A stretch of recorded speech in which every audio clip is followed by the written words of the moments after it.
26 नवंबर 2008 की वह भयानक रात, जब मुंबई की रौनक और शांति को आतंकवादियों ने गोलियों और धमाकों से चीर डाला। यह कहानी है ताज होटल में फंसे कुछ लोगों की, जो मौत के साए में भी उम्मीद की लौ जलाए रहे। रात के करीब 9:30 हो रहे थे। ताज होटल की लॉबी में चहल पहल थी। कोई डिनर कर रहा था, कोई अपने कमरे की ओर जा रहा था और कुछ लोग समुद्र की ओर खुलने वाली खिड़कियों से बाहर का नजारा देख रहे थे। इसी बीच अचानक गोलियों की आवाज गूंज उठी। कुछ पल के लिए किसी को कुछ समझ नहीं आया, लेकिन जैसे ही एक के बाद एक चीखें उठी, लोगों को एहसास हुआ कि कुछ बहुत भयानक हो रहा है। रेस्टोरेंट में बैठी स्नेहा, एक युवा पत्रकार, अपने दोस्त विवेक के साथ कॉफी पी रही थी। अचानक हुए धमाकों से वे दोनों घबरा गए और जल्दी से मेज के नीचे छिप गए।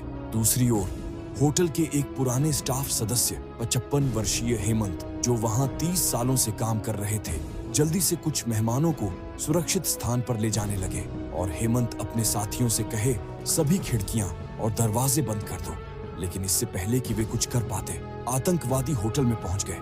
आतंकियों ने होटल को अपने कब्जे में ले लिया था। वे हर मंजिल पर गोलीबारी कर रहे थे और बम विस्फोट कर रहे थे। इसी बीच स्नेहा और विवेक को एक खाली स्टोर रूम मिला, जहां वे छिप गए। होटल स्टाफ के कुछ सदस्यों ने कई मेहमानों को किचन के पिछले दरवाजे से बाहर निकाल दिया, लेकिन हर कोई इतना भाग्यशाली नहीं था। हेमंत, जो हमेशा होटल को अपना दूसरा घर मानते थे, ने अपनी जान की परवाह के बिना कई लोगों की जान बचाई। वे कुछ बच्चों और महिलाओं को एक सीक्रेट पैसेज के रास्ते से बाहर निकालने में सफल रहे, लेकिन खुद गोली लगने से बच नहीं सके। आधी रात तक भारतीय सुरक्षा और सैनिक ने होटल को घेर लिया था। अगले कुछ घंटों में NSG commando, national security guards आ गए थे और एनएसजी अपनी जाल बिछाया और एक एक कर आतंकियों को मार गिराया गया। लेकिन यह लड़ाई आसान नहीं थी। सैकड़ों निर्दोष लोग मारे गए, कई घायल हुए और होटल के कई हिस्से जलकर खाक हो गए। 3 दिन बाद जब होटल को पूरी तरह से आतंकियों से मुक्त कर दिया गया, तबाही का मंजर किसी बुरे सपने से कम नहीं था।